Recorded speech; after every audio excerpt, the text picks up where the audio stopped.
it up a little bit. I had the heart one, but it was too big. I want to do a little smaller, so I got this going on. There's different ways to apply the paint. You know, I get questions as to how the paint lays so flat. You know, when I do paintings, you know, it's all about layering, guys. Like if you take this spray paint and you're just, you're gonna have like the blotches. You're gonna have, you know, that drip stuff. You have to spray from a distance, guys. You know, from a distance. You know, let it mist on. Let the first coat mist on. You know, at least a foot away. You know, 12 inches, and then hit it again. Keep hitting it to the, you know, let the paint fall on there. Not so far away that the paint don't stick, but from a distance, guys. Because if not, you're gonna have drippy paint. You know, it's just gonna have the texture. It don't look clean. And it's the same thing with the paint. Take the paint. You know, if you're taking the paint and you're just like throwing it on there, doing stuff like that, you're gonna have the brush strokes, guys. Paint in layers.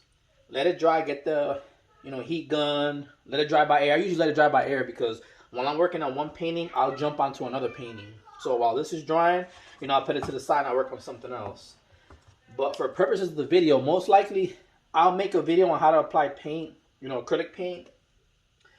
But people out there most likely are going to be using paint markers just because it's easier. And it's the same concept, guys.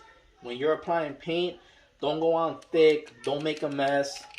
Make sure you're applying in, you know, small strokes and one area at a time. Because if you keep building the line, you know, this paint is going to like mud this all up right here. So you just want to do one clean line, let it dry, and keep hitting that clean line, you know. And you could do your outlines with a marker, paintbrush, whatever you want. This video, I'm going to show you guys how I do it with the marker. And then you can come back with the paintbrush. You know, if you wanted to, you could spray paint this here, you know, with gray. So first, and there's two ways to do this. Let me get some gray over here. Let me get some gray. And before I jump into this as well, all these paint markers, they have different binders in there. What that means is that I can put this posca, pasha, tomato. You guys know the how to pronounce this better than me. These go on matte, you know, like a matte color. So do these. But they're different. I feel like this matte, you can touch it. It doesn't stain. This matte stains. So you got to make sure when you're drawing with these markers, if you want your canvas to look nice and clean and uniform, when you're gonna hit it like this, see, one color. Like you don't go on the same area like this. See, guys, you know, it just mud it up and take longer to dry. Don't do that. You know, just do one straight line. You know, follow your line and then you build over that. You know.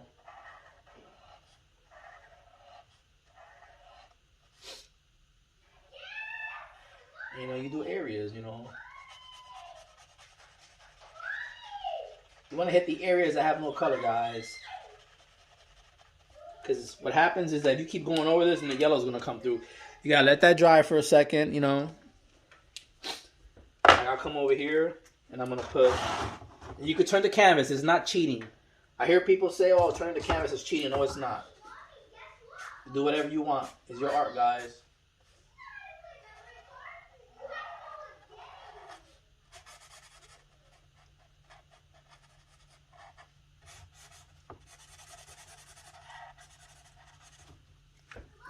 Go.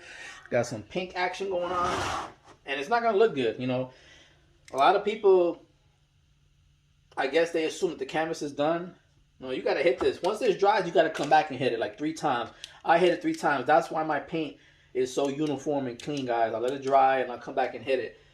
And you see how I just hit this purple? I work this different area. And this one is going to be gray and most likely pink. And I might get some purple here for the outline. And you got to be careful with this paint, this crank paint. I don't know how to explain it, but you have different finishes. You have matte finish and you have clear. It's all up to you. I like using the spray. You can use a brush on, but you guys got to be careful when you're using Krylon.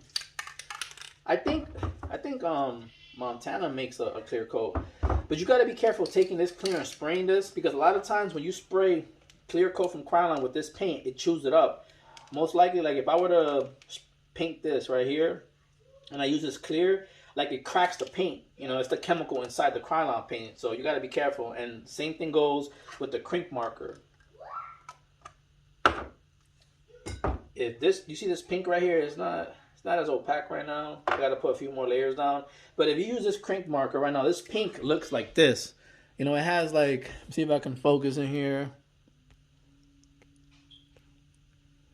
I don't want to focus. So like, this pink is nice, you know. But what happens is that when you're painting on the canvas and you spray the clear coat, it turns like a darkish purple or something. It's weird. So you got to be careful.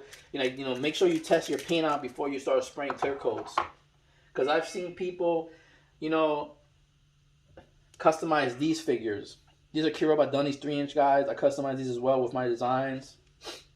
If you're interested in one, let me know. They're available for sale.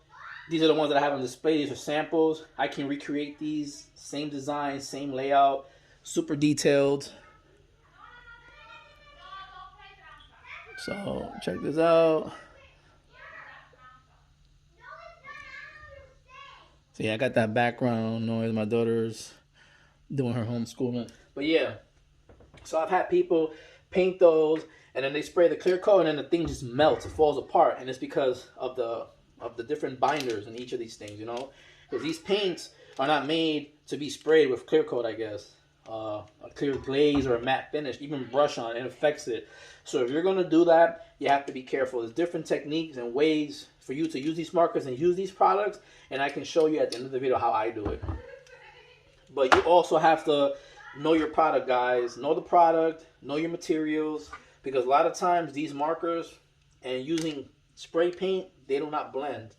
But Montana paint, Belton, when you use that paint here, man, it's like so smooth that when you put the paint marker down, it goes down uniform.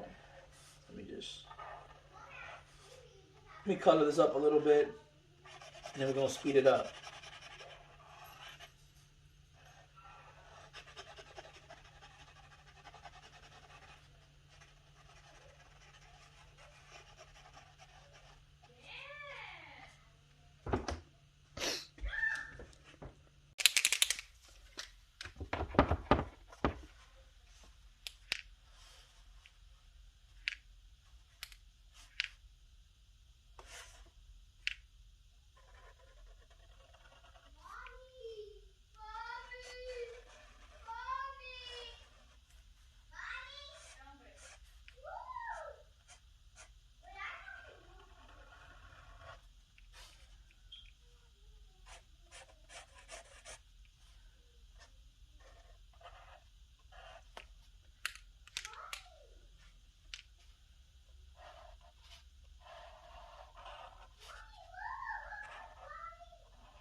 Look how terrible that looks, guys. But this is what it looks like. It looks crappy. Because right now I'm building what I want. Do the outline. The lines ain't straight. But you come back here and you can build these lines, guys. Like, so simple. A lot of people will say, hey, you're wasting time. You're going back and forth. I believe in quality. I like my lines clean and uniform. You can use the bullet tip and get clean lines. You could use a chisel tip and get clean lines. But I like to build my lines. I don't like everything to look the same in uniform always. Like, that's what it is to create art, you know. It doesn't always have to look the same. It just has to be from you, you know, your characters. You know, it's your art. You do whatever you want. I let this dry. Then once this is dry, guys, I'm going to come back. And then I'm going to come back with the gray. And then build the lines. Sharpen these up. And I can show you a little example. Like right here. That's his arm, right? Or his little cute puffy arm. So if I want to sharpen up that line, right? I'll just come back with this. Look at that. See? See that, guys? Now check this out.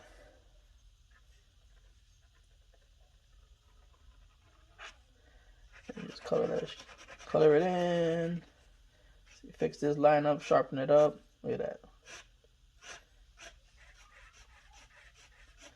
So you see the lines now? How it's coming out, guys?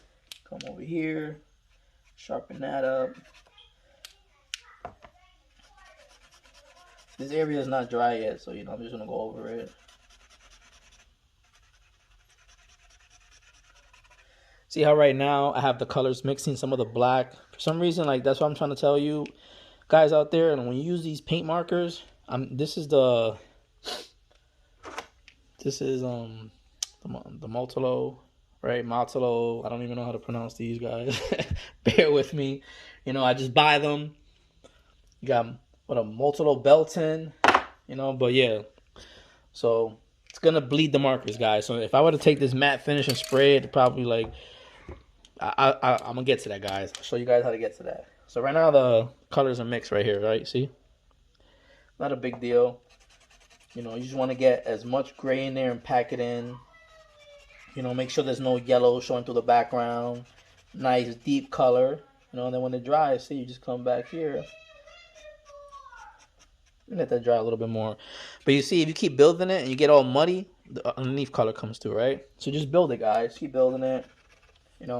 Art takes time. It's not a rush. I like to give my clients quality and detailed work,